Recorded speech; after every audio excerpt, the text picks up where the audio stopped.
మన ప్రభుత్వం వచ్చిన తర్వాత మేము మీద నోటిఫికేషన్లు ఇస్తే ఇన్ని నోటిఫికేషన్లు ఎంబడెంబడే వద్దు, మేము చదువుకోలేకపోతున్నాం, నోటిఫికేషన్లను వాయిదా వేయండి. ఈ దేశంలో ఏదైనా ఒక రాష్ట్రంలో ధర్నా జరిగిందంటే అది తెలంగాణ రాష్ట్రంలోనే.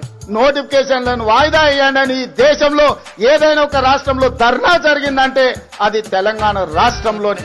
జాబ్ క్యాలెండర్ ఇవ్వకుండా నోటిఫికేషన్ ఇవ్వకుండా అశోక్ నగర్ నిరుద్యోగులు ధర్నాలు నోటిఫికేషన్ ఆపడం చేస్తాను. ఈ రోజు మేము నోటిఫికేషన్ ఇవ్వండి అని ధర్నా చేస్తా ఉన్నాం. ఈ రోజు మీరు 2 లక్షల ఉద్యోగాలు భర్తీ ఎక్కడ అని ధర్నా చేస్తా ఉన్నాం. ఈ రోజు మీరు రాహుల్ గాంధీ ప్రియాంక గాంధీ ఇచ్చిన హామీ ఎటుపోయిందని ధర్నా చేస్తా ఉన్నాం. 10 స్థానాల్లో గెలిచిన మీ ఎమ్మెల్యేని 64 స్థానాలు గెలిపించిన ఈ నిరుద్యోగులకి మీరు ఏం చేసిరని ధర్నా చేస్తా ఉన్నాం. మీ మాటలు మమ్మల్ని ఇబ్బంది పెడుతున్నారని ధర్నా చేస్తున్నాం.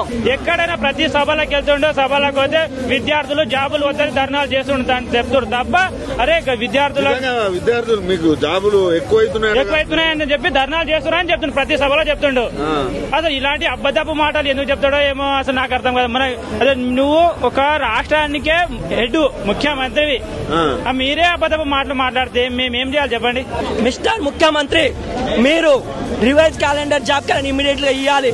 ఎన్నికల్లో మేనిఫెస్టోలో ఇచ్చిన 2 లక్షల ఉద్యోగాలు భర్తీ చేయకపోతే కొడంగల్లో 2018లో నువ్వు ఓడిపోయినది ఒకసారి గుర్తు చేస్తా ఉన్నావు. నిన్నే కాదు నీ రాష్ట్ర వ్యాప్తంగా నేను కాంగ్రెస్ పార్టీ 64 ఎమ్మెల్యేలని నెక్స్ట్ ఎన్నికల్లో చిత్తుగా ఓడిస్తా ఉన్నాం.